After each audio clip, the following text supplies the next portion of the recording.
ഈ ബസ് കേരളത്തിന്റെ അതിർത്തി വിട്ടിട്ടിപ്പോ മണിക്കൂർ 4 ഇനി പറ, സത്യത്തിൽ എന്താണ് സംഭവിച്ചത്? ഡ്രൈവർക്ക് പുറമെ 2 പേരാണ് വണ്ടിയിൽ ഉണ്ടായിരുന്നത്. എന്നെ എവിടെ കൊണ്ടുപോവുകയാണ് എന്ന് ഞാൻ ചോദിച്ചു. ദോഷം പറയരുതല്ലോ, അവന്മാരുള്ള സത്യം അങ്ങ് പറഞ്ഞു. കൊന്ന് കൊക്കയിലെറിയാൻ കൊണ്ടുപോകാടാ നായെ എന്നൊരുത്തൻ. നിനക്ക് കറണ്ട് ഭാർഗവനെ നന്നാക്കണം അല്ലേടാ ചെറ്റെ എന്ന് മറ്റവൻ. ഒരു കാര്യം എനിക്ക് മനസ്സിലായി, കൊക്ക എടുക്കാറാവുമ്പോ അവന്മാരെന്നെ തട്ടും. കാലിഫോർണിയ യൂണിവേഴ്സിറ്റിയെ മനസ്സിൽ ധ്യാനിച്ച് ഞാനൊരു പ്രയോഗം അങ്ങ് ചെയ്തു. ഒരുത്തന്റെ അസ്ഥാനത്ത് കയറി ഒരു മരണപ്പിടുത്തം, മറ്റവന്റെ ചെവി ആഞ്ഞൊരു കടി. 2 പേരുടെ മരണവെപ്രാളത്തിലുള്ള നിലവിളി കേട്ട് തിരിഞ്ഞു നോക്കിയപ്പോ ഡ്രൈവറുടെ നിയന്ത്രണം വിട്ടു. വണ്ടി ഒരു മരത്തിലിടിച്ചു. ഞാൻ റോഡിൽ തെറിച്ചു വീണു. പിന്നെ ഒരു ഓട്ടമായിരുന്നു അവിടുന്ന്. കുറേ ദൂരം ഓടിക്കഴിഞ്ഞപ്പോ ഒരു ലോഡ്ജ് കണ്ടു. ഭാഗ്യത്തിന് അവിടെ ഒരു മുറി കിട്ടി. അവിടുന്നാണ് ഞാൻ അലിയെ വിളിച്ചത്. കേരളം ഒരു ഭീകര സ്ഥലം തന്നെ അലി. സത്യത്തിൽ ലോഡ്ജിൽ വരാൻ എനിക്ക് ഭയം ഉണ്ടായിരുന്നു. ഭാർഗവനും ഡോക്ടറും കൂടി എന്നെ കൊല്ലാനുള്ള വല്ല പദ്ധതി ഇടുമെന്ന് ഞാൻ സംശയിച്ചു. പക്ഷെ ഡോക്ടറുടെ പൊട്ടിക്കരച്ചിൽ കേട്ടപ്പോ എനിക്ക് മനസ്സ് കഴിച്ചില്ല. പ്രതീക്ഷിക്കാത്ത നേരത്ത് സുനാമി തിരമാലകൾ വന്നപ്പോ മത്സ്യത്തൊഴിലാളിയും IAS-കാരനും ഒരേപോലെ നിലവിളിച്ചുകൊണ്ടാണോ ഓടിയത്. മരണത്തിന് മുമ്പിൽ മനഃശാസ്ത്രജ്ഞനും കൂലിവേലക്കാരനും വ്യത്യാസമില്ല. കറണ്ട് ഭാർഗവനെ നന്നാക്കും എന്ന് SP രാമനാഥനോട് മാത്രമേ ഞാൻ പറഞ്ഞിട്ടുള്ളൂ. അതെങ്ങനെ എന്നെ കൊല്ലാൻ വന്നവന്മാരറിഞ്ഞു? ഭാർഗവനെ നല്ലവനാക്കുകയോ? ചുമ്മാ തട്ടിവിട്ടതാടോ ഞാൻ. എന്തായാലും ഈ ജന്മത്തിൽ ഇനി കേരളത്തിലേക്കില്ല. ഡിണ്ടിക്കൽ ചെല്ലുമ്പോ ട്രപ്പീസ് വേലായുധനെ കണ്ടില്ലെങ്കിൽ ബാക്കി പരിപാടി അപ്പൊ ആലോചിക്കാം. ജംബോ സർക്കസ് ഡിണ്ടിക്കലിൽ കളിക്കുന്നുണ്ടെന്ന വിവരം കിട്ടിയല്ലോ.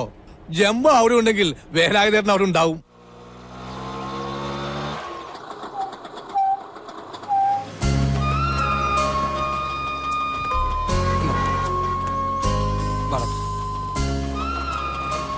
ஹலோ ஹலோ ட்ரிப்பிஸ் வேலாயுதன் சாரா உள்ள இருக்கிறாரு அனுப்புறேன்.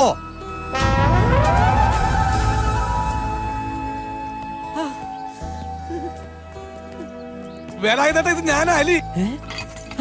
എടാ മോനെ അലി, ഇതെങ്ങനെയാടാ നീ ഇവിടെ എത്തിപ്പെട്ടത്? അങ്ങനെ ഇരുന്നപ്പോ എനിക്ക് വേലായുധേട്ടനൊന്ന് കാണണമെന്ന് തോന്നി. വേറൊരു ചെറിയ കാര്യമുണ്ട്. നീ ഇപ്പോഴാ പൊങ്ങച്ചക്കാരൻ ഡോക്ടറുടെ കൂടെ തന്നെയാണോ ജോലി ചെയ്യുന്നത്?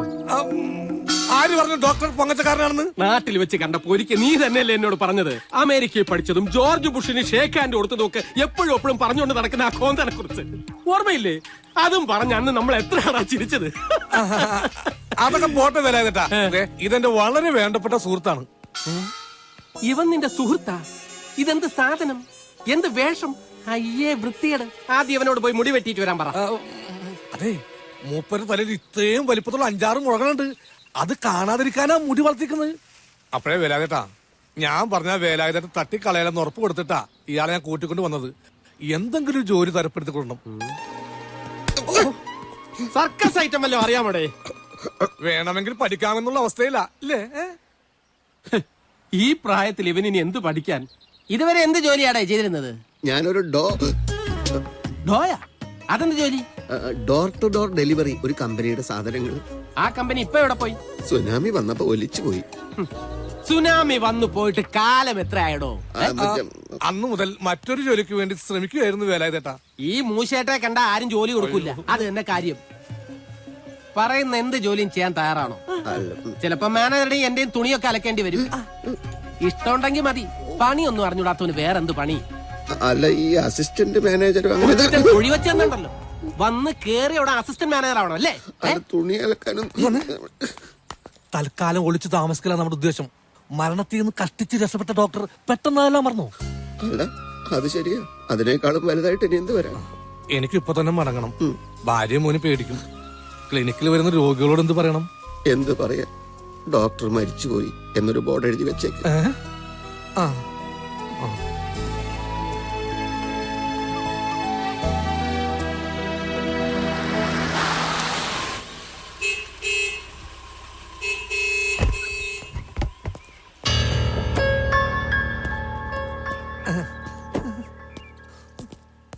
സാർ ഇവിടെ? ഡോക്ടർ എവിടെയല്ലേ? ഒരു പിടിയില്ല സാർ. ഇന്നും രാവിലെ ഞാൻ ക്ലിനിക്കിന്റെ മുമ്പിൽ ചെന്ന് കാത്തു നിന്നു. ഡോക്ടർ വന്നില്ല. കാണാതായിട്ട് 4-5 ദിവസമായിട്ടും ഡോക്ടർ ഇവിടെ നിന്ന് അന്വേഷിച്ചില്ലേ? ഞാൻ എവിടെ പോയി അന്വേഷിക്കാനാണ് സാറേ? ഡോക്ടറുടെ വീട്ടിൽ പോയി അന്വേഷിക്കാൻ വരുന്നില്ലേ? അത് ഞാൻ ആലോചിച്ചില്ല. സാറ് വീട്ടിൽ അന്വേഷിച്ചു കാണുമല്ലോ, അതുകൊണ്ട് സാറിനോട് ഞാൻ അന്വേഷിക്കുകയാണ്. ഡോക്ടർ എവിടെ? എന്നാ ഞാൻ സത്യം പറയാം സാർ, വീട്ടിൽ പോയി അന്വേഷിക്കാതിരുന്നത് ഒരു ദിവസം ഞാൻ അവിടെ ചെന്നപ്പോ അകത്ത് നിൽക്കുക കരണ്ട് ഭാർഗവൻ, ഞാൻ ഓടി രക്ഷപ്പെടുകയായിരുന്നു.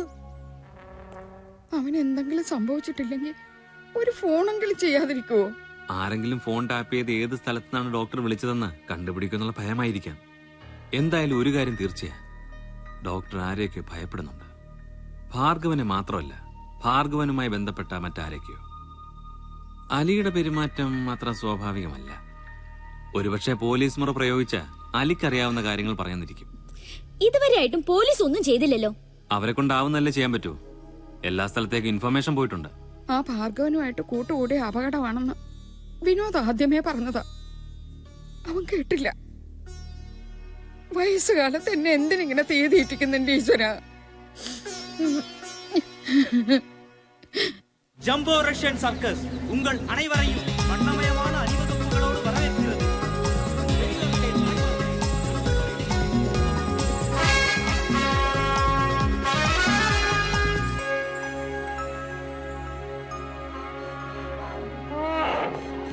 അത് ശരി.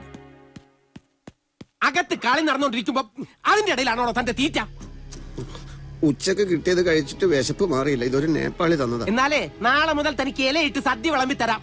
വന്ന് പെട്ടെന്ന് വേഷം മാറും. വേഷം മാറാനോ? എന്തിന്? തന്റെ ചോദ്യത്തിനൊന്നും ഉത്തരം പറയാൻ നേരമില്ല. മതി കഴിച്ചത്. അല്ല, വിശക്കുമ്പോ എന്തെങ്കിലും കഴിക്കണ്ടേ? ഇങ്ങോട്ട് വരാനാ പറഞ്ഞത്. ഒരു ഐറ്റം ചെയ്യണം. രാജേഷ് തിവാരി പനി പിടിച്ച് കിടപ്പില്ല.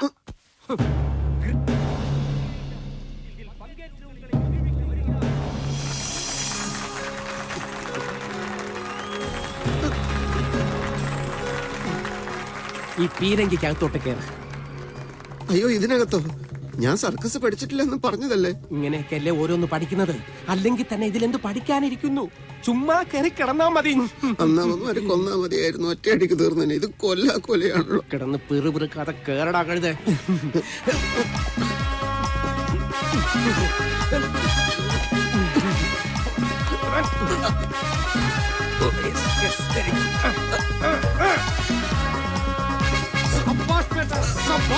बहुत अच्छा भाई और बहनों, द ग्रेट इंडियन पीरंगी जंप.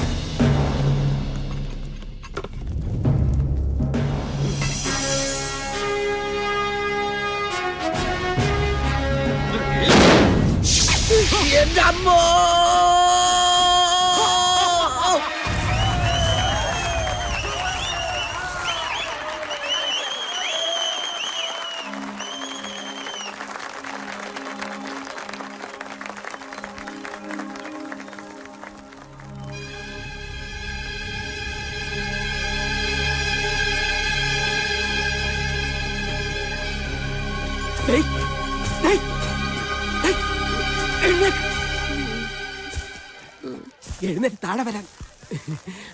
താഴെ വരാൻ.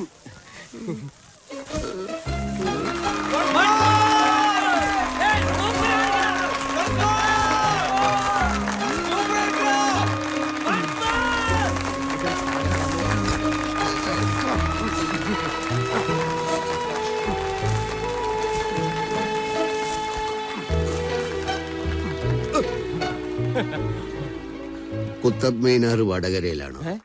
അതെ അതെ അതെ, പണ്ട് മുതലേ അവിടെ തന്നെ. മോമ്പാ വില ഇതാ. ഇവന്റെ ഫോളിംഗ് അസലായിരുന്നു. Thank you sir.